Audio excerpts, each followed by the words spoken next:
Muy bien, queremos mandar un saludo. Me acaba de pasar Armando un papelito. Hay una persona que nos suele ver muy a menudo, dice que no se pierde ningún culto, y nos escribe desde un pequeño pueblo de Tailandia. Asiste a una pequeña congregación, ¿no, Armando? Asiste a una pequeña congregación en Tailandia. Su nombre es Luz Wellmans. Yo no sé si es un hombre o es una mujer, pero bueno, da igual. Luz Wellmans, desde Tailandia. Entonces dice que está en un pequeño pueblecito y bueno, él o ella están viendo siempre los cultos, que por lo visto les son de mucha bendición. Y entonces, ya que se ha puesto en contacto con nosotros y nos escribe desde las Islas Canarias, un lugar tan lejos y un puntito ahí en el mapa que ni se ve, nosotros a esta persona, a este hermano, evidentemente, queremos darle un saludo desde aquí y le mandamos un aplauso y ánimo a nuestro hermano allí en Tailandia. Que el Señor lo bendiga grandemente. Gracias. Gracias a Dios. Di una pequeña introducción de lo que Dios mediante semana tras semana iremos estudiando acerca de este libro extraordinario, único en su género, y es el libro del Apocalipsis. Yo particularmente les confieso que durante mucho tiempo no me animaba a leerlo porque decía lo que mucha gente dice, no lo entiendo. Y como no lo entendía, pues cuando llegaba al punto de entrar a leer el libro del Apocalipsis, leía los primeros capítulos, del 1 hasta el 4, hasta el 5 más o menos, y me daba la vuelta porque no lo entendía. Pero no es porque el libro del Apocalipsis sea un libro imposible de entender. No, el problema no estaba en el libro, el problema estaba en mí. Porque para poder entender el libro del Apocalipsis, uno tiene primeramente que ir por distintas etapas. Porque los datos, la información, los colores, los números, etcétera, etcétera, que Juan nos proporciona en el libro del Apocalipsis, no se van a poder entender a menos que tú hayas leído previamente otros libros de lo que llamamos el Antiguo Testamento. Y ahí tú vas a tener una información que te va a ayudar cuando llegues a leer el último libro de la Biblia para poder entenderlo. Ahí, por ejemplo, hay un lenguaje simbólico a través de animales y la explicación, la interpretación de lo que simbolizan esos animales no te la da el mismo libro del Apocalipsis, sino te lo da otro libro, por ejemplo, el libro de Daniel. Entonces, si tú no has leído primeramente el libro de Daniel, cuando llegas a estudiar el libro del Apocalipsis, no te vas a enterar de nada. Porque la Biblia no es un libro, sino que es un conjunto, una colección de libros, y como un gran puzzle, como un gran rompecabezas, tienes que tener todas las piezas, porque una pieza no hace el puzzle, pero muchas piezas, cada una en su sitio, te permite ver después el paisaje o la visión completa. El libro del Apocalipsis no es un libro que se escribió para asustar a nadie. Ha habido gente que a veces me ha dicho, uy, es que a mí me da miedo leer ese libro. Pero es que el objetivo de Juan, el objetivo del Señor, cuando escribió el libro del Apocalipsis, no era asustar a nadie, al contrario, era animar a la gente. Era proporcionarle una información fidedigna y correcta acerca de lo que va a ocurrir en los últimos tiempos. Lo que pasa es que el lenguaje del libro del Apocalipsis no es un lenguaje que es fácil de conocer o de usar o de interpretar, porque no es un lenguaje normal que utilizamos cotidianamente, sino está cargado de simbolismos, de tipos, de antitipos, de colores, etcétera, etcétera, y en un lenguaje alegórico. Pero todo eso tiene una razón de ser. Dije el jueves en la introducción de este libro que el autor del libro es Juan, el hombre del Nuevo Testamento que más cerca vivió del Señor Jesucristo. El discípulo amado, un hombre que escribió un evangelio extraordinario que lleva su nombre, y también tenemos 3 cartas, primera, segunda y tercera de Juan, y además tenemos el famoso libro del Apocalipsis. Cuando él está en la isla de Patmos, desterrado, como él bien dice, por causa del testimonio, por causa de la palabra del Señor, dice la Biblia que el Señor se le presentó. Pero se le presentó de una forma, se le presentó de una manera que él nunca había visto así al Señor. Yo quiero que sepan que, por ejemplo, en el Evangelio según San Juan, Juan describe de 7 formas diferentes al Señor Jesucristo. Sin embargo, la forma como él lo ve, La presentación de Cristo en el capítulo 1 del Apocalipsis para Juan es única. Bueno, lo dejó, dice, casi sin palabras. Dice, cuando le vi, caí como muerto a sus pies. Y dice que el Señor puso su diestra sobre mí y me dijo, no temas, yo soy el primero, yo soy el último. Escribe las cosas que has visto, las que son y las que sucederán en el futuro, y envíalo a las 7 iglesias. Ahora, vamos a poner aquí en la pantalla un mapa para que ustedes vean dónde estaban hace 2000 años situadas estas 7 famosas iglesias del libro del Apocalipsis. La región que ocupaban estas 7 iglesias hoy en día está ocupado por el territorio o el país de Turquía, ¿vale?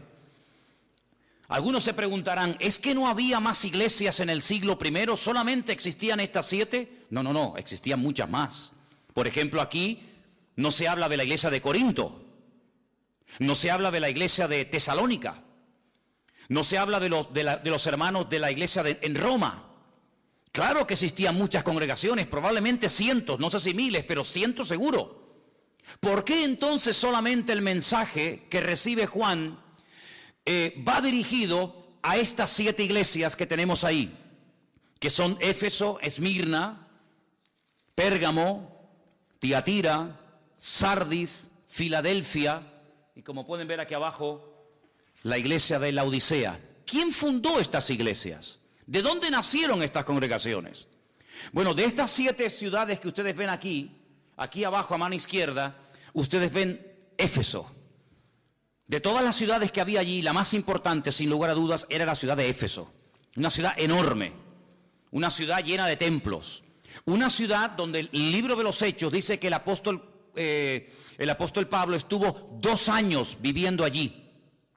Cuando Pablo llegó a la ciudad de Éfeso, que está en Asia Menor, no había obra, no había una congregación, no había una comunidad, pero él se encuentra, entre comillas, casualmente con un pequeño grupo de 12 creyentes que cuando se los encuentra les hace una pregunta muy interesante.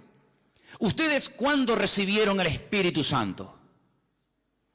Y ellos le dijeron, no, nunca hemos oído hablar del Espíritu Santo. Extraño, ¿no? ¿En qué fueron ustedes bautizados? Y ellos le respondieron a Pablo, nosotros fuimos bautizados por Juan el Bautista. Cuando Pablo les hace esa pregunta a ese grupo de hermanos, ya hace 25 años que Juan el Bautista había muerto. Luego ellos son ex discípulos de Juan el Bautista y fueron bautizados en Israel por Juan el Bautista en el río Jordán. Y con ese pequeño grupo, doctrinalmente no muy fino que digamos, Pablo arranca y se queda allí 2 años trabajando. Recuerden que fue en aquella ciudad donde apedrearon a Pablo. Y dice que lo sacaron de la ciudad creyendo que ya lo habían matado. Y algunos comentaristas dicen que probablemente el Señor lo resucitó. Porque para echarlo fuera de la ciudad, los que lo habían apedreado, es porque creían que ya lo habían matado. En esa ciudad dice el apóstol Pablo que él llegó a pelear contra fieras. Probablemente estuvo en la arena de algún circo romano peleando contra fieras salvajes. En esa ciudad fue donde por poco, tienen que cerrar el templo más grande de la ciudad, el templo de la diosa Diana de los Efesios, o Afrodita, como también se le llamaba en aquellos tiempos en otras partes del mundo. Así que Pablo estuvo en aquel lugar y algunos creen que de la iglesia de Éfeso, esta que tienen aquí abajo a mano izquierda, él o obreros preparados por él salieron a esas otras ciudades que ustedes pueden ver ahí, pero digamos que la iglesia madre fue la iglesia de Éfeso, pastoreada por el apóstol Pablo, y de ahí, repito, salieron obreros que abrieron otras congregaciones. Así que directa o indirectamente, estas iglesias fueron fundadas por el ministerio del apóstol Pablo. A esas 7 iglesias, dice la Biblia, que Juan les tiene que escribir.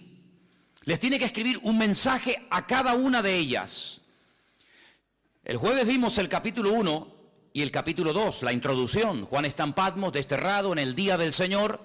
Hago un pequeño paréntesis aquí, porque con esto de que la gente nos ve y con esto de que la gente nos sigue en Facebook y en la página web, pues a veces recibimos, a veces no, la mayoría de las veces recibimos centenares, a veces miles de mensajes.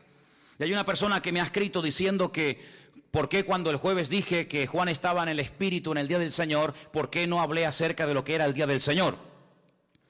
Y bueno, hago un pequeño paréntesis.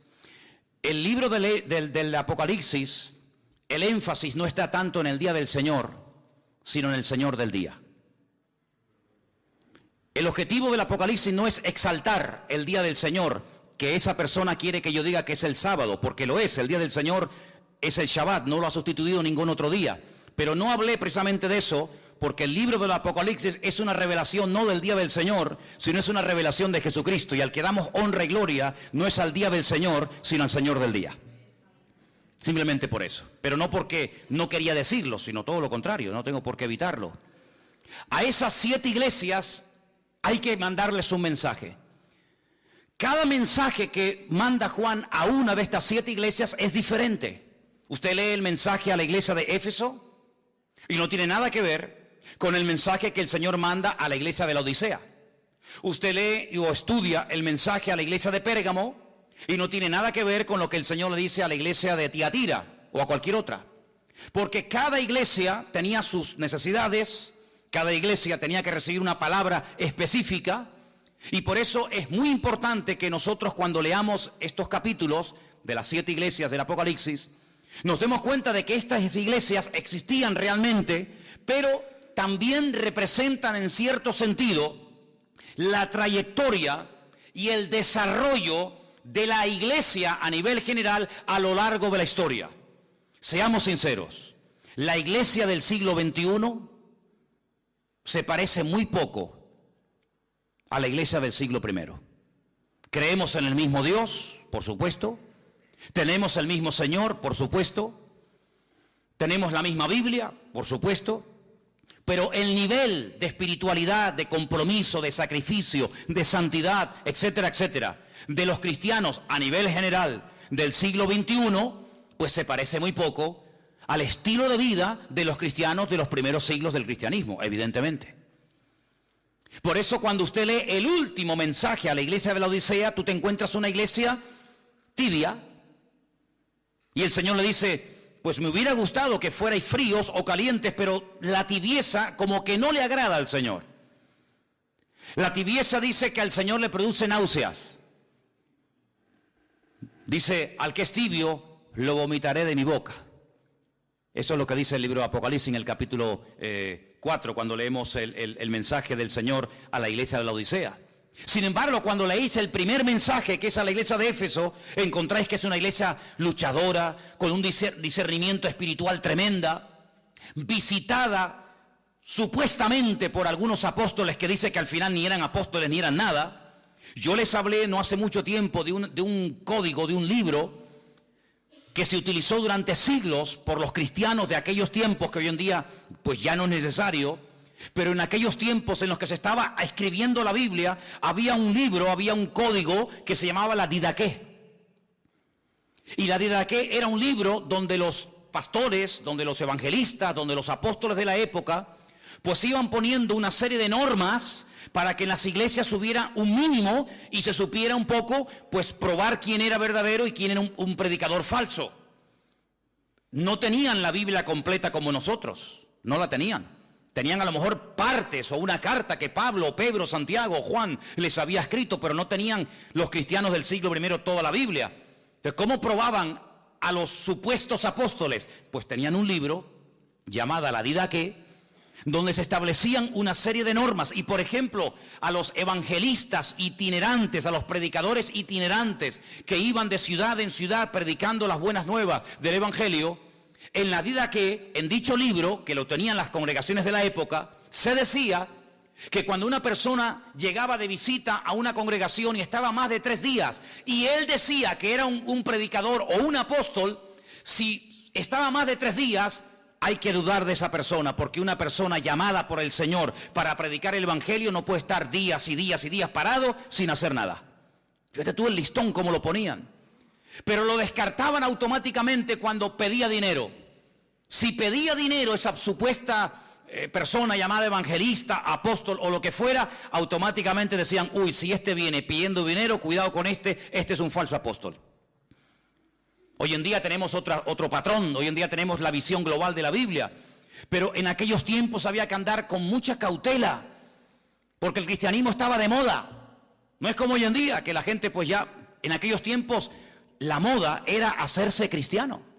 Muchos se hacían cristianos por la moda, arrastrados, y se bautizaban por la moda, y se congregaban por la moda, porque era la moda de la época hacerse cristianos, ¿verdad? Parece mentira, pero así era. Y cuando el apóstol Juan recibe este mensaje, os dais cuenta de que él recibe 7 mensajes diferentes.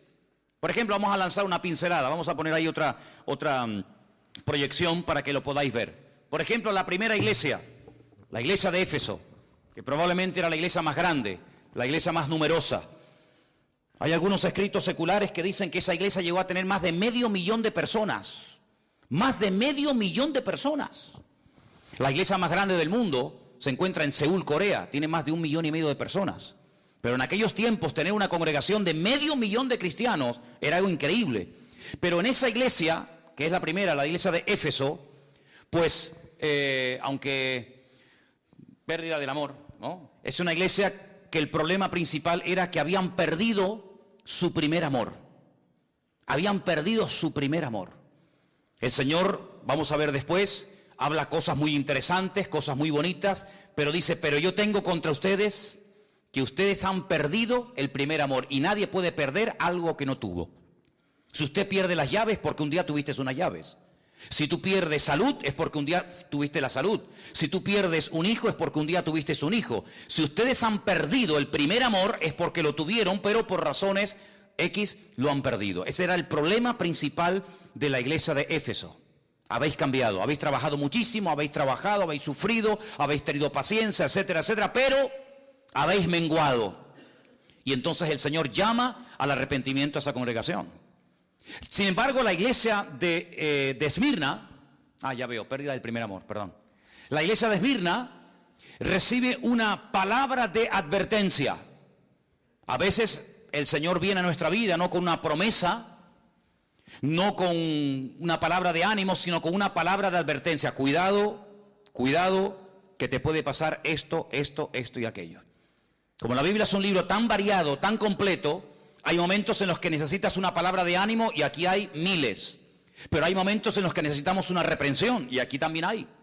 O hay momentos en los que el Señor tiene que advertirte de un peligro. Cuidado con este, cuidado con aquella, cuidado con esta situación, cuidado que te puede pasar esto. Y la Biblia también advierte de posibles peligros, porque lo que el Señor quiere es que andemos en los principios de la Biblia y no aprendiendo a base de palos o a base de errores. Amén, hermanos.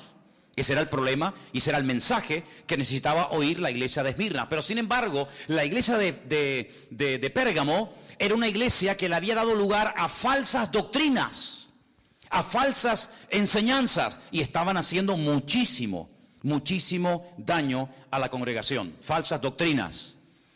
Cuando creemos en la verdad, como dice aquí, nos hace libres. La verdad trae gozo. La verdad trae libertad, trae alegría, trae paz. Pero cuando creemos en mentiras, creyendo que son verdades, nos podemos convertir en un esclavo. Y ese era el problema de esta congregación. Falsas doctrinas. Algunos dirán, pero ya en el siglo I, ¿ya había falsas doctrinas? Siempre ha habido falsas doctrinas, siempre ha habido fraudulentos. Y en aquellos tiempos, por supuesto que también. La iglesia de Tiatira le permitía a una persona que se llamaba Jezabel, a una mujer. Por eso, para entender el Apocalipsis, uno tiene que conocer bien el Antiguo Testamento, porque esta persona llamada Jezabel, este nombre, ya aparece en el Antiguo Testamento. Hay otra mujer que se llama Jezabel, y para conocer un poquito por dónde van los tiros, pues uno tiene que conocer a veces el pasado para poder interpretar el presente del libro Apocalipsis. En esta congregación había mala enseñanza, también falsas doctrinas, pero era una mujer que se le había permitido dar falsas profecías, crear una falsa expectativa en la congregación. Y dice que llegó a enseñar cosas que en el Concilio de Jerusalén, capítulo 15 del libro de los Hechos, se habían prohibido. Sin embargo, parece que el pastor de la iglesia como que le toleraba a esta señora que dijera y que enseñara lo que quisiera, y estaba despedazando a la iglesia, y ese era el mensaje que ellos necesitaban escuchar. Sin embargo, cuando vamos a la iglesia de Sardis, el problema es que la iglesia de Sardis, así de claro te lo digo y de directo, era una iglesia que estaba muerta. Muerta. ¿Puede morir una iglesia?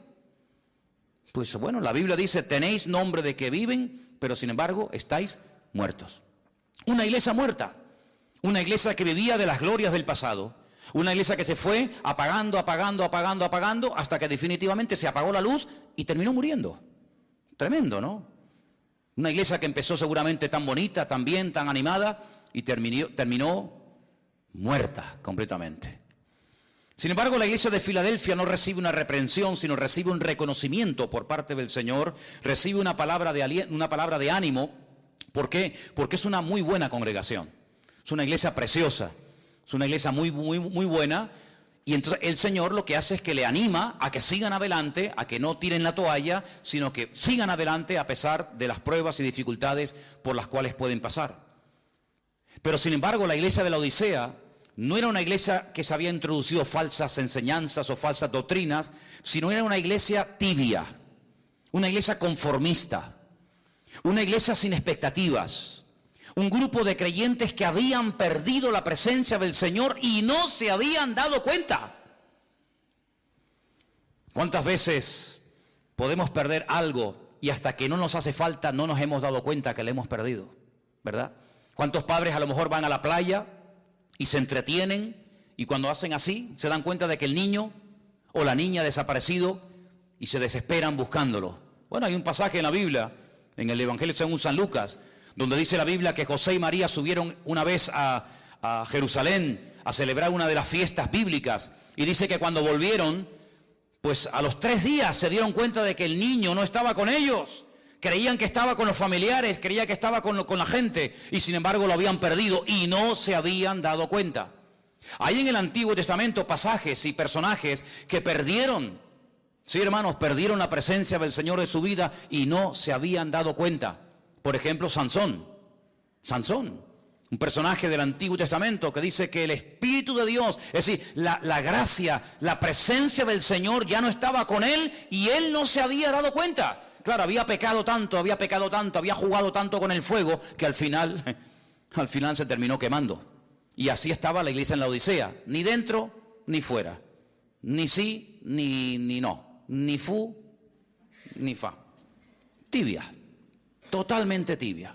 Y el Señor dice, oye, venga fríos o venga calientes, pero la tibieza como que al Señor no le cae muy bien que digamos. Ahora, me llama la atención que los mensajes que las iglesias de Asia Menor, que ya hemos puesto antes el mapa ahí, que son 7, iban a recibir, son mensajes diferentes, con una presentación diferente, con un mensaje diferente y con una recompensa diferente. Fíjate qué curioso. Cuando ustedes lean los primeros capítulos del Apocalipsis, capítulo 1 y capítulo 2, van a ver que cuando el Señor se presenta en la isla de Patmos a Juan, se presenta, dice que Juan lo vio, dice que sus ojos eran como llama de fuego, sus pies como el bronce bruñido. Estaba vestido con una túnica y dice que era blanca con un cinturón de oro, y también dice que sus cabellos eran blancos como blanca lana.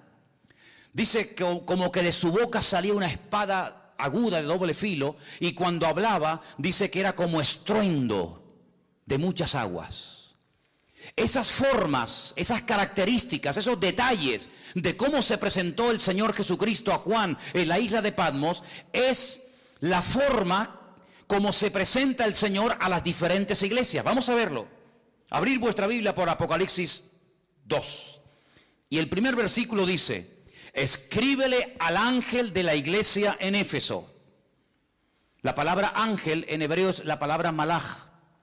La palabra malaj, melahim en plural, significa ángel, significa mensajero, significa enviado, pero a veces cuando se mandaba a un profeta para dar un mensaje en especial, a ese profeta que se le mandaba se le llamaba malaj, porque un malaj es un enviado. Y entonces en vez de utilizar la palabra roé, que sería la palabra pastor, se emplea la palabra malaj. Es decir, escríbele al enviado, escríbele, permítame, al responsable de la iglesia el siguiente, y que él cuando lo reciba por escrito se lo comunique a su congregación. El mensaje a Éfeso dice, escríbele al ángel de la iglesia en Éfeso. Y ahora dice, el que tiene las 7 estrellas en su diestra, el que anda en medio de los 7 candeleros de oro, dice esto. Si ustedes van, por ejemplo, al 1.20, ¿estamos ahí? 1.20. Ahí aparece el Señor con 7 estrellas en su diestra y paseándose en medio de 7 candeleros de oro, de 7 menorás, de 7 candelabros.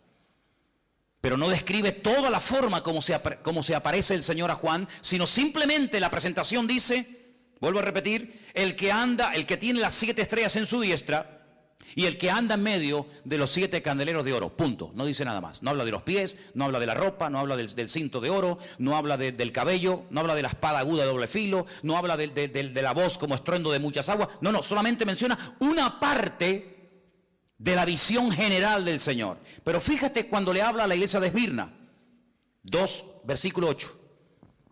Escríbele al ángel de la iglesia en Esmirna. Fíjate cómo es diferente. El primero y el postrero, el que estuvo muerto y vivió, dice esto. ¿Te das cuenta cómo la presentación a la iglesia de Éfeso es completamente diferente a la presentación que el Señor hace a la iglesia de Esmirna? Completamente. Es el mismo Señor, pero presentándose, dándose a conocer a la iglesia de una forma diferente. Mira, por ejemplo, lo que dice en el versículo 12. Mensaje del Señor a la iglesia de Pérgamo. Escríbele al ángel de la iglesia en Pérgamo y escribe lo siguiente. El que tiene la espada aguda de 2 filos dice esto. Otra presentación diferente. ¿Es otro Señor? No, es el mismo, pero se puede presentar de diferentes maneras, concretamente de 7 formas diferentes. Es como el arco iris, 7 colores. Es como cuando proyectas a través de una gota de agua un rayo de luz. Es una gota de agua, pero cuando le pega el rayo de luz a la gota del agua, lo que hace es que se divide en 7 partes. No es que haya 7 gotitas, y unas azul, unas verde, unas violeta, no. Es una gota de agua que golpea un solo rayo, pero cuando golpea, cuando atraviesa la gota de agua, se divide en 7 partes diferentes. No son 7 señores. Hay un solo Dios, hay un solo Señor, Dios es uno, pero las formas como se presenta a cada una de las iglesias es diferente. Si ves el mensaje a Tiatira, versículo 18, dice, escríbele al ángel de la iglesia en Tiatira. El Hijo de Dios, el que tiene ojos como llama de fuego y pies semejantes al bronce bruñido, dice esto. El mismo Señor, pero ahora hablando desde otro punto de vista. Mensaje a la iglesia en Sardis, capítulo 3, verso 1. Escríbele al ángel de la iglesia en Sardis. El que tiene los 7 espíritus de Dios y las 7 estrellas dice esto. Otra presentación diferente. Mensaje de la iglesia en Filadelfia, versículo 7, 3:7. Escríbele al ángel de la iglesia en Filadelfia. Esto dice el santo, el verdadero, el que tiene la llave de David, el que abre y ninguno cierra, cierra y ninguno abre. Finalmente, la iglesia de la Odisea, capítulo 3, verso 14. Escríbele al ángel de la iglesia en la Odisea. He aquí el amén, el testigo fiel y verdadero, el principio de la creación de Dios, dice esto. 7 formas diferentes del mismo Señor, pero cuando recibió el mensaje a la iglesia de Éfeso, ellos leían, vamos a decir, desde el versículo 1 hasta el versículo 7. Los hermanos que recibieron el mensaje en Éfeso leyeron su parte, lo que les tocaba, lo que les correspondía a ellos. Pero los hermanos de la iglesia de la otra ciudad, los que estaban en la Odisea o en Tarsis, pon ahí, los que estaban en otra ciudad, cada iglesia recibía su mensaje. Es decir, nosotros en esta noche, escuchen bien hermano, esto es increíble. Nosotros en esta noche tenemos una visión global, completa, del Señor Jesucristo. Porque tenemos el mensaje de las 7 iglesias aquí, en un solo libro. Pero los hermanos de la iglesia de Éfeso, que no tenían todo el libro del Apocalipsis, ni tenían todo el Nuevo Testamento, ni tenían toda la Biblia, porque eso fue siglos más tarde, tenían una visión parcial del Señor. Los hermanos de la iglesia de Esmirna, o los hermanos de la iglesia en cualquier otra parte, ellos tenían una parte, una visión sesgada. Pero nosotros en esta tarde tenemos toda la información y sabemos absolutamente todo, porque toda la revelación la tenemos completa en la palabra de Dios. ¿Qué quiere decir eso? Que para conocer más del Señor, los hermanos que vivían en la Odisea, los hermanos de la Odisea tenían, para conocer más del Señor, tenían que visitar y tener comunión y relación con los hermanos de Esmirna. Y los hermanos de Esmirna, para conocer más del Señor, tenían que visitar o hablar con el pastor o con los hermanos de la iglesia en Pérgamo. Y los de Pérgamo, comunión con los de Éfeso. Y los de Éfeso, comunión con los de otra ciudad. ¿Para qué? Para poder tener entre todos las 7 presentaciones diferentes del Señor, las 7 piezas que juntas completan un puzzle completo, como es el capítulo 1 del Apocalipsis. En otras palabras, ninguna congregación, ningún creyente jamás no podrá llegar nunca a un punto en su vida en el que diga: yo no necesito de nadie. Lo tenemos todo. Ese fue el gran y gravísimo error de la iglesia de la Odisea. Vamos a ir picoteando algunos textos para ir confirmando lo que digo. En la iglesia de la Odisea, en el capítulo 3, dice en el versículo 17, así hablaba la gente, así hablaban ellos: yo soy rico. Eso decía la gente en la iglesia: yo soy rico, me he enriquecido. ¿Y ahora qué dice en tu Biblia? De ninguna cosa tengo necesidad. De ninguna cosa tienes necesidad. Y el Señor le dice: ¿y tú no sabes que eres un desventurado, miserable, pobre, ciego y desnudo? Ellos conocían la parte del Señor que se había presentado a ellos como el amén, el testigo fiel y verdadero, el principio de la creación, pero nada más. ¿Cómo podían decir nuestros hermanos en aquel tiempo de la iglesia de la Odisea, donde todo estaba empezando, donde había otras iglesias igual o más bendecidos que ellos, que también Dios y el Señor había derramado su gracia entre esas congregaciones? ¿Cómo podían ellos tener esta arrogancia, esta soberbia de decir: no necesitamos de nada? Pero hermanos, aunque parezca mentira, esta actitud no solamente a nivel personal se puede tener, aunque no hay que tenerla, y en algunas congregaciones y en algunas denominaciones se tiene, como menospreciando a otros porque nosotros somos los mejores, los que mejor hacemos esto, los que mejor tenemos no sé qué, y menospreciamos a los demás, cuando la Biblia nos enseña que la iglesia tiene que tener una visión general y global de cuerpo, y que cada iglesia forma parte de ese cuerpo, somos miembros los unos de los otros, pero ni los pies, dice Pablo, le pueden decir a la mano: no te necesito, ni las manos le pueden decir a los pies: no te necesito. ¿Qué son más importantes? ¿Los oídos, la boca, el corazón, los pulmones, los ojos? ¿Qué es más importante? Todo es importante. ¿Cuántos dicen amén? Todo es importante.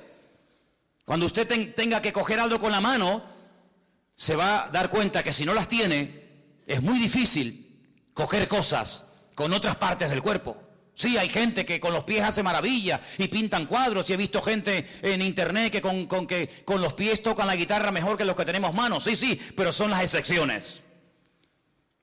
Y cuando usted tenga que ver algo, aunque tenga el mejor oído del mundo y usted lo oiga todo, hasta una mosca volar, cuando usted tenga que ver algo, su oído finísimo no le va a ayudar para ver, porque el oído ha sido creado y diseñado por el Señor para oír, no para ver. Pero cuando usted tenga que hablar y comunicar un mensaje o transmitir una idea o pedir algo, aunque usted tenga una vista de lince y no tenga falta de vista ni de cerca ni de lejos, y vea a 1 kilómetro de distancia, hermano, una hormiga en la cabeza de alguien, cuando usted tenga que compartir algo y decir algo, no le va a servir de nada su vista de lince, porque el ojo no ha sido diseñado para hablar, sino para oír. Y Dios lo ha hecho así, de tal manera que aprendamos a tener una interdependencia y a necesitarnos los unos de los otros. ¿Cuántos dicen amén? Fijaros en esta tarde los que estaban aquí arriba. No todos hacían y tocaban el mismo instrumento. Cada uno tocaba el suyo, cada uno hacía su parte, y entre todos pudimos juntos tener un tiempo de alabanza y de oración. ¿Quién es el más importante? Ninguno es el más importante. Todos son importantes, todos son necesarios, todos necesitan el uno del otro. Y cuando hay armonía hay bendición, pero cuando hay pelea y cuando hay competición, la bendición de Dios se marcha. ¿Cuántos dicen amén? Y hemos llegado a un punto en el que los únicos y lo digo con toda sinceridad, los únicos que tenemos la autoridad y debemos de hacerlo, de enseñarle y decirle al mundo que nosotros, a pesar de diferentes países, diferentes trasfondos culturales o sociales, diferentes razas, etcétera, etcétera, podemos convivir y llevarnos bien entre nosotros. ¿Cuántos dicen amén? Mirad los partidos políticos, miradlos. No saben llevarse bien, no son capaces de unirse por un bien común, sino yo quiero esto, y si no, no te apoyo. ¿Podríamos decirle eso a un hermano? Si no cantas como yo digo, si no aplaudas y danzas como yo digo, si no haces las cosas como yo digo, no te amo y no eres mi hermano en Cristo. ¿Podemos decir eso? No. Es más, la Biblia dice que a veces los miembros que aparentemente parecen menos débiles o menos necesarios, a la hora de la verdad, resulta que pueden llegar a ser los más necesarios si necesitamos de ellos. Dentro de nuestro oído tenemos, como he dicho muchas veces, un pequeño hueso, que es la mitad de la uña del dedo meñique. Aquí lo tenemos, aquí adentro. Y luego tenemos un hueso que es enorme, que es el más largo del cuerpo humano, el fémur. Si pusiéramos un fémur encima de una mesa y pusiéramos ese huesecito encima de una mesa, diríamos, fíjate tú, ¿para qué quiero yo esta? Vete para allá. Cuando quieres caminar, el huesecito pequeño no te sirve. Pero cuando quieres oír, el fémur, que es tan grande y tan importante, no te sirve para nada. ¿Cuál es el más importante? ¿El chiquitito o el grande? ¿El fémur o el otro? Los dos son importantes. Depende de lo que vayas a hacer. Una cosa depende de la otra. Y el Señor ha diseñado el cuerpo humano con una diversidad de músculos, una diversidad de huesos extraordinarios para que tengamos un punto de referencia, algo que podemos ver y decir, así como es mi cuerpo y necesito de todos los miembros de mi cuerpo, así también debería de ser el cuerpo de Cristo, que es la iglesia, necesitándonos todos los unos a los otros.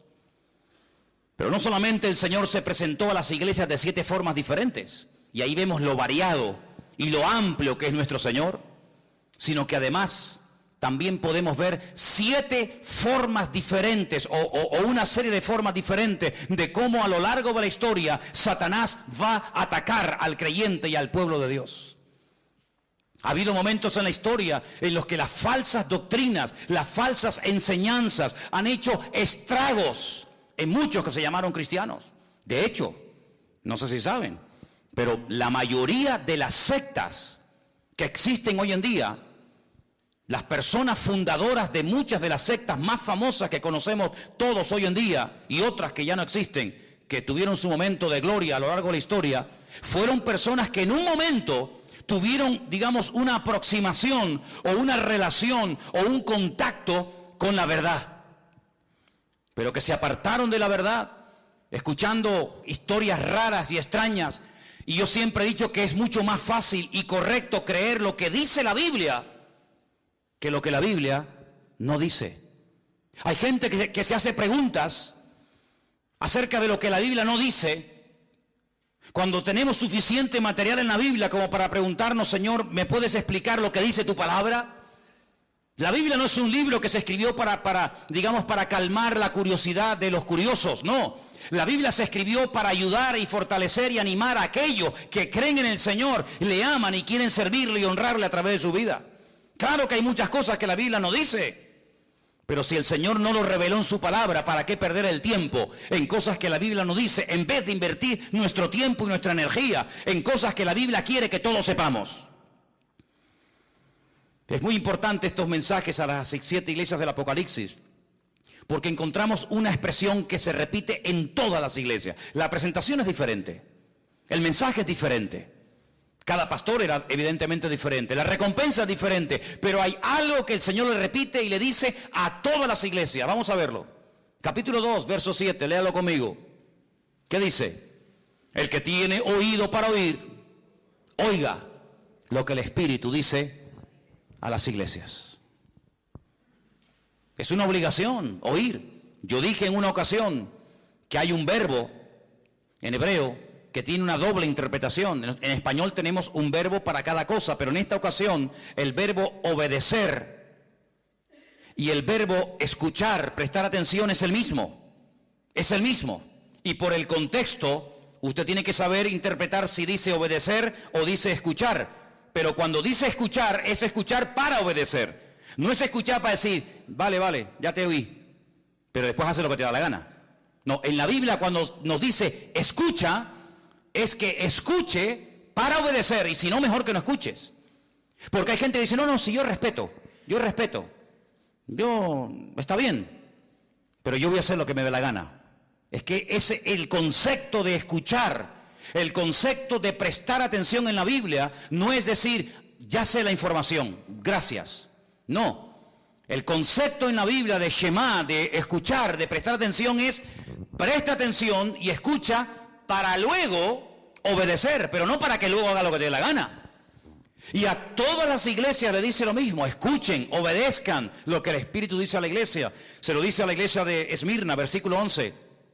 El que tiene oídos para oír, ¿qué dice? Oiga lo que el Espíritu dice a la iglesia. Versículo 17. El que tiene oídos para oír, oiga lo que el Espíritu dice a la iglesia. Y 7 veces a las 7 congregaciones les dice, escuchen, presten atención, obedezcan lo que el Espíritu le está diciendo a la iglesia. En otras palabras, el mensaje que hay detrás de esto es, adapten su estilo de vida a la Biblia y no intentes adaptar la Biblia a tu estilo de vida. Hay gente que utiliza la Biblia para justificar ciertas y determinadas posturas o creencias que tiene en la vida. Por ejemplo, si un hombre tiene 2 mujeres, le es infiel a la suya, tiene 2, y él dice, momento, la Biblia dice que David y Salomón tuvieron un montón de mujeres. Sí, es verdad, lo dice.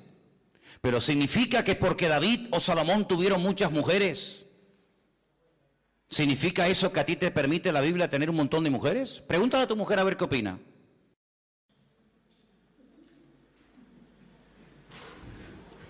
No, es que la Biblia dice que una vez un hombre de Dios estuvo con una ramera. Luego yo esta noche me puedo ir con prostitutas. Pero vamos a ver, en la Biblia hay ejemplos a imitar y ejemplos a no imitar. Y la excepción no confirma la regla. No significa de que tú vas a justificar tu desorden porque otras personas pecaron igual o peor, sino que tiene que ser una advertencia para tu vida. Si hubo una mala madre, no imites los ejemplos de las malas madres, sino que sean de advertencia para que usted sea una buena madre. Si hubo un hijo pródigo, no imites al hijo pródigo, imita a los hijos obedientes y sometidos al plan de Dios. Si hubo un mujeriego, un borracho, un despilfarrador en la Biblia, que eso te sirva de advertencia y que te abra los ojos para que no sigas tú su ejemplo, porque si por esa regla de 3, entonces ¿por qué no imitas a Judas? Y sales esta tarde y te vas ahí al Parque Don Quijote y te ahorcas. ¿Te das cuenta que muchas veces queremos justificar nuestros pecados, a veces incluso condenando a otras personas? Cuando a veces le dices a una persona, mira hermano o hermana, lo que estás haciendo no está bien, ¿eh? Sí, pero hay gente que peca más que yo. Le dijo una vez Juan, el autor del libro del Apocalipsis, al Señor, le dijo Pedro al Señor, Señor, ¿y qué de este? El Señor le acababa de decir a Pedro que iba a morir crucificado. Y a Juan no le decía nada. Entonces Pedro se queda mirando al Señor y le dice, Señor, a mí me has dicho que voy a morir crucificado. Está bien. ¿Y a este? Y le dijo el Señor, a ti, ¿qué más te da este? Tú déjalo a él y tú sígueme. La vida cristiana no se vive de la manita de nadie. Independientemente del ejemplo bueno o malo que te den otros que se llaman cristianos, a quien tú tienes que seguir, imitar y obedecer es al Señor. Y cuando veas a alguien que está haciendo las cosas mal y se llama cristiano, que a ti te sirva de advertencia para no cometer los mismos errores que él o que ella. Porque a lo mejor él o ella los está cometiendo por ignorancia, pero tú lo estás cometiendo deliberadamente porque has tenido un botón de muestra y no has prestado atención al mal ejemplo de esa persona que te está dando. Por eso es muy importante en la Biblia adaptar nuestra vida a la Biblia, nuestro vocabulario, nuestra forma de hablar, nuestra forma de pensar. ¿Por qué? Porque Dios no tiene que seguirnos a nosotros, somos nosotros los que tenemos que seguir a nuestro Dios. Obedecerle a Él, adaptarnos a Él. Vamos a leer, por ejemplo, el mensaje del Señor a la primera iglesia. ¿Les parece? Capítulo 2 de Apocalipsis. Ya hemos leído el versículo 1, por lo tanto vamos al 2. Yo conozco tus obras y tu arduo trabajo y paciencia. Qué bien, ¿no? Una iglesia trabajadora, con obras. ¿Por qué no dice la Biblia que la fe sin obras es muerta? Esta iglesia no estaba muerta, tenía obras. Yo conozco tus obras, tu arduo trabajo, tu paciencia, que no puedes soportar a los malos, y has probado a los que se dicen ser apóstoles y no lo son, y los has hallado mentirosos.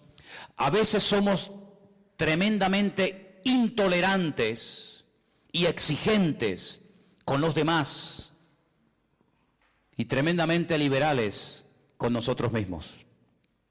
A veces exigimos a la gente puntualidad, a veces exigimos a la gente santidad, a veces exigimos a la gente testimonio. Y yo creo que si fuéramos más exigentes con nosotros mismos de lo que a veces somos con los demás, probablemente nuestra vida estaría a otro nivel espiritual. A veces estamos demasiado pendientes de lo que hace fulanito, de lo que hace menganito, de cómo tiene que vivir el hijo del pastor, la mujer del pastor, el diácono, el anciano, la hermana tal, la hermana cual. Y somos muy pendientes de lo que otros hacen mal o hacen bien o no hacen o sí hacen. Pero esa no es la vida de un verdadero discípulo de Cristo. Esa no es la actitud de una persona que quiere crecer y avanzar en los caminos del Señor. Lo que tienes que preguntarte es más a ti mismo cada mañana: ¿estoy yo realmente siendo lo que pido a otras personas que hagan? Porque es muy fácil que un padre le diga a su hijo que no diga palabrotas, pero tú las dices. Es muy fácil decirle a los hijos que esto no se hace o hay que hacer esto, pero tú eres un botón de muestra de lo que le estás pidiendo a los demás. Pues dice aquí: ustedes habéis probado a los que se dicen ser apóstoles, no pueden soportar a los malos, se sienten fatal cuando ven a alguien que ellos consideran malo. Habéis sufrido, versículo 3, habéis tenido paciencia, habéis trabajado arduamente por amor de mi nombre y no has desmayado. Oye, pues hasta ahora, si aquí se parara el texto sería una maravilla. Pero no sé si os habéis dado cuenta, ahora yo voy a comenzar por segunda vez el mes de febrero un estudio, unas clases de hermenéutica. Ya se dieron en su momento. Animo a todos los que no han hecho el curso que lo hagan. De hecho, tengo una lista de personas que quiero que hagan este curso. Hay hermanos que ya han hecho la hermenéutica, que es la correcta interpretación de los textos bíblicos. Y una de las reglas de oro de la hermenéutica, hay docenas de reglas, pero una de ellas dice que hay que prestar suma atención al tiempo en el que se encuentran los verbos. Y si habéis prestado atención a lo que yo he leído esta tarde, todo lo bueno que dice el Señor de la iglesia de Éfeso, todo está en tiempo pasado. ¿Sabéis que hay pasado, presente y futuro? Y le dice: habéis, ¿en qué tiempo está? Pasado. Habéis trabajado, habéis sufrido, habéis tenido paciencia, todo en el pasado perfecto. Pero tengo contra ti que has dejado tu primer amor. Es decir, el pasado, el currículum del pasado en tu vida es extraordinario. Pero nuestra relación con el Señor no tiene que estar basada en el pasado, sino en el presente. Porque si tú orabas y leías la Biblia y eras una persona espiritual que amabas y que servías al Señor, está estupendo. Pero es que ahora da pena verte. Ya no oras, ya no lees la Biblia, ya no te congregas, ya no buscas de Dios. Entonces, ¿de qué te sirve tener un currículum precioso pero del pasado, cuando tú no te has renovado, tú no has crecido en el Señor, tú te has quedado estancado? Y déjeme que le diga algo: cuando una persona se estanca y se frena en su crecimiento espiritual, no se queda estancada, es que va cada vez a peor. Porque en el Señor, créame, o te renuevas o mueres. Y la iglesia de Éfeso tenía unas características buenísimas que tenían que ver con su pasado, pero su presente. El Señor dice: pero ahora ustedes no me aman a mí tanto como al principio. ¿Qué es eso del primer amor? Ya lo hemos dicho en otras ocasiones. Hay gente que dice, yo a veces oigo a algunos hermanos de otras congregaciones, porque nosotros ya aquí, después de un tiempo, tenemos una forma de hablar y una forma de expresarnos diferentes, aunque les parezca mentira, a otros hermanos de otras congregaciones, porque es así. Es así. Y a veces escucho hermanos que cuando hablan de este versículo dicen, bueno, el primer amor se refiere a cuando conocimos al Señor al principio. Que llegábamos el primero a la iglesia. Y no queríamos irnos, y nos marchábamos el último y casi nos tenían que sacar a patadas de la iglesia porque no queríamos irnos. Y en una semana nos leímos toda la Biblia, o parte de la Biblia. Pero bueno, eso con el paso del tiempo se va como enfriando, ya uno se va como... Es como, me dicen, como cuando tú te enamoraste de tu mujer al principio, que tenía un lunar precioso en la mejilla y dices, qué lunar tan bonito tienes, mi amor. Y ahora dices, qué verruga más asquerosa tienes en esa cara, y te lo operas de una vez. Es como decir, lo bonito de una época como que ya forma parte del pasado y ahora casi es como una tragedia vivir con aquel hombre o con aquella mujer que todo lo que hacía te encantaba y te volvía loco y ahora resulta que todo te molesta. Y esa es la explicación que algunos dan del primer amor. Y yo digo, ¿y a ti quién te enseñó eso? Porque eso no significa eso. Eso no es así. Es mucho más sencillo. No te compliques la vida. El primer amor. ¿Qué es lo primero? Lo que antecede a todo lo demás. Después hay un segundo, un tercero, un cuarto, todo lo que tú quieras. Pero hay un hay un orden. Y en nuestra lista, en nuestras prioridades, lo primero en nuestra vida tiene que ser nuestro amor a nuestro Dios. Eso es lo que es el primer amor. Y olvídate de que si el primer año uno estaba enamorado del Señor y después, porque si tú, para recordar un tiempo de gloria, tienes que retroceder 20 años atrás, porque hoy tú no amas tanto al Señor ni deseas servirle hoy como hace 20 años, tú estás enfermo y tú tienes un gravísimo problema en tu vida. Tú tienes que hoy amar y estar más loco por el Señor y por su palabra y por su servicio y por su obra que hace 30 años atrás. ¿Sí o no? Porque si no, ¿qué te motiva a ti? ¿Qué te mueve a ti? Casi es como una tortura, ¿no? Ser cristiano, cuando dice la Biblia que el gozo del Señor es nuestra fortaleza. Si yo no estoy hoy más animado que hace 20 años atrás, yo tengo un serio problema en mi vida. Si tu matrimonio hoy es una rutina, si tú estás porque no te queda más remedio vivir con ese hombre y con esa mujer, tu vida, perdóname, tiene que ser una tortura. Acostarte con un hombre y con una mujer que no amas. ¿Hablar de qué? Con un hombre que desprecia y que no sientes nada por él o por ella. Tiene que ser terrible. Pero cuando tú estás con una persona que amas, a pesar de las diferencias, evidentemente, pero que hay un amor, es una maravilla, ¿sí o no? O estoy hablando en japonés yo esta tarde aquí, hermano. Porque amén es esta tarde está ahí flojito, ¿eh? ¿Cuántos dicen amén? Ah, bueno, menos mal. Amén. Porque lo puedo decir más fuerte, pero no más claro, como dijo el otro, ¿verdad? El primer amor. Un día un doctor de la ley en Israel le dijo al Señor, ¿cuál es el primer mandamiento? Porque en la Biblia hay 613 mandamientos. No me los sé todos de memoria, evidentemente. Pero hay 613, solamente en el Antiguo Testamento. Y le están preguntando al Señor por el primero. Y el Señor dijo, el primer mandamiento es amarás al Señor tu Dios con todo tu corazón, con toda tu alma y con todas tus fuerzas. Y a tu prójimo como a ti mismo. Si cumples con estos dos mandamientos, has cumplido con toda la palabra, con toda la ley y con todos los profetas.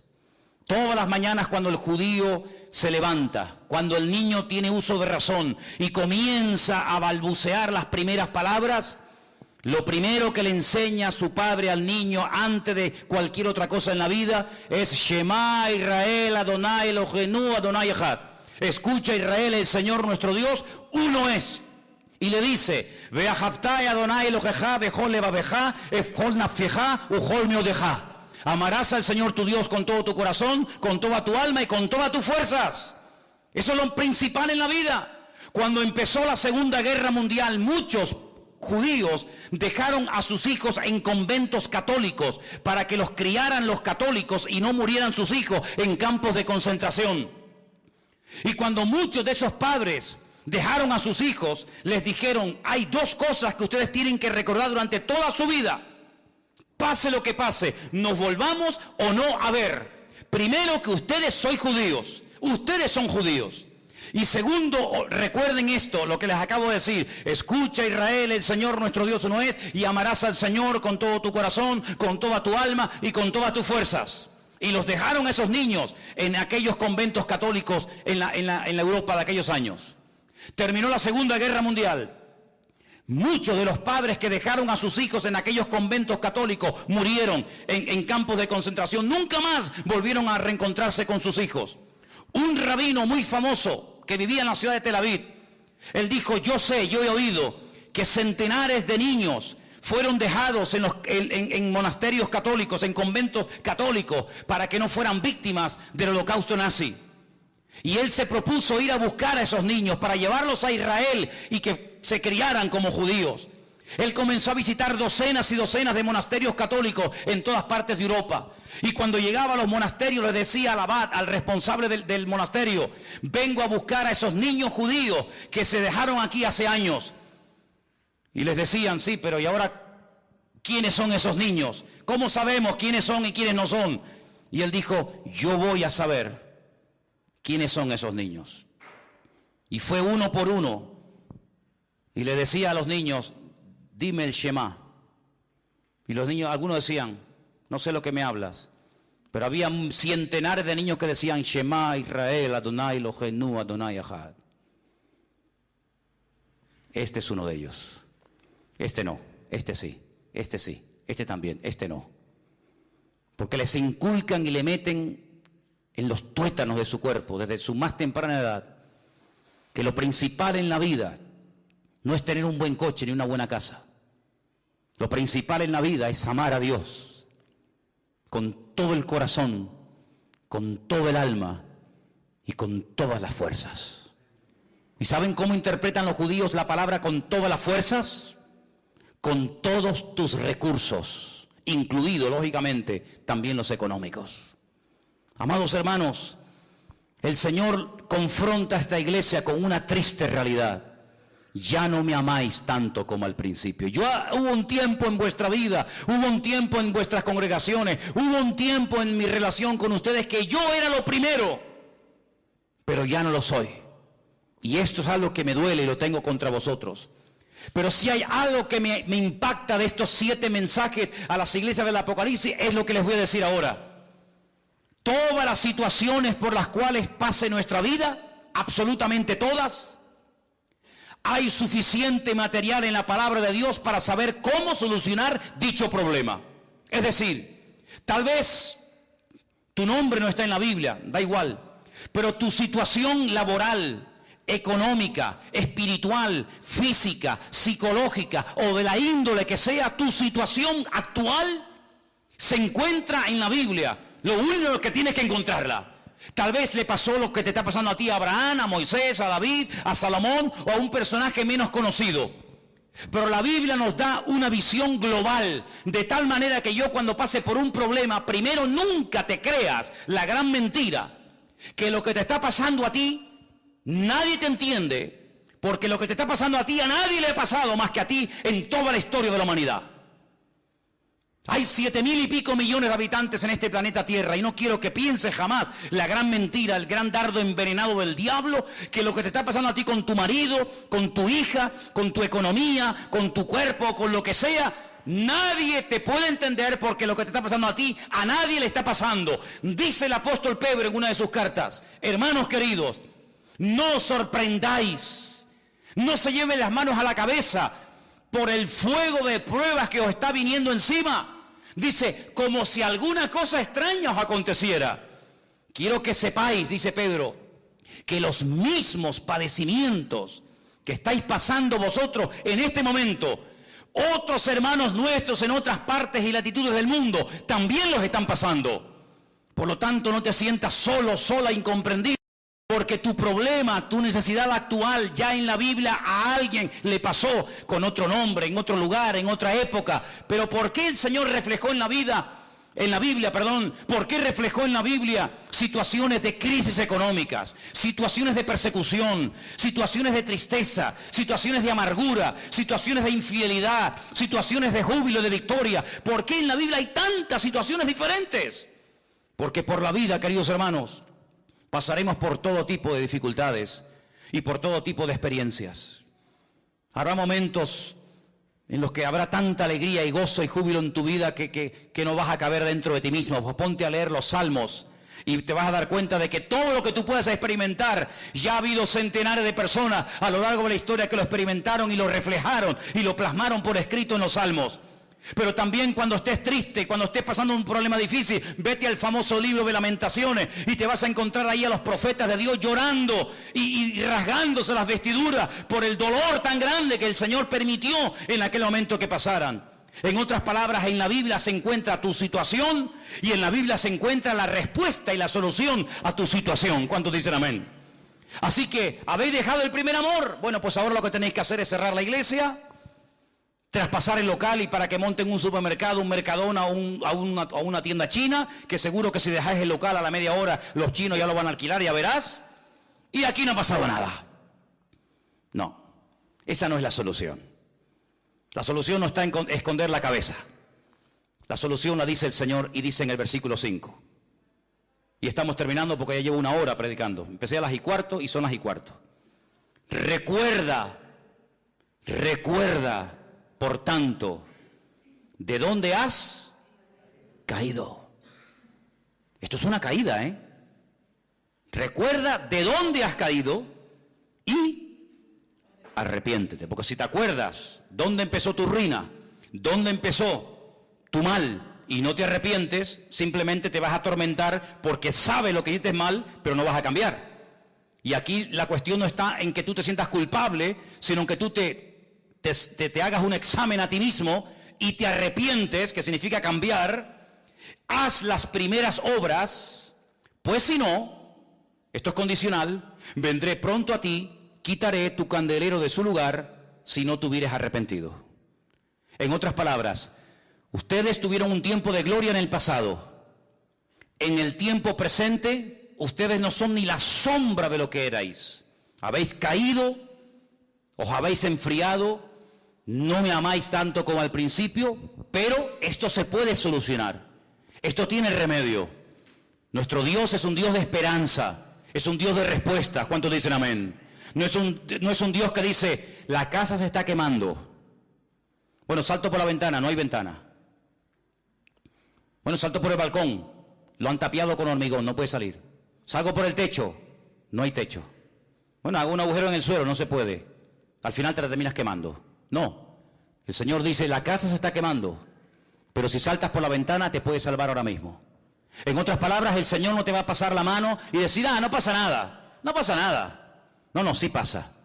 Pero si quieres que esto tenga remedio, si quieres volver a estar en victoria y con gozo y con libertad, yo te digo lo que tienes que hacer. Primero, comienza a pensar, ¿dónde comencé yo a ir de mal en peor? ¿Con quién me junté? ¿Cuál fue la primera vez que yo le abrí la puerta a aquello? Ya sé cómo fue. Fue aquella noche, fue aquella persona, fue en aquel lugar, después seguí, no sé qué, ya te acuerdas, ¿no? Bien, ¿y ahora qué vas a hacer? Señor, me arrepiento. Me arrepiento de lo que he tardado en darte a ti una oportunidad cuando no me costó nada darle una oportunidad a la droga, al pecado, al vicio, al desorden. A veces nos abrimos más a lo malo que a lo bueno. Reconozco dónde fue el principio de mi ruina, pero yo me arrepiento.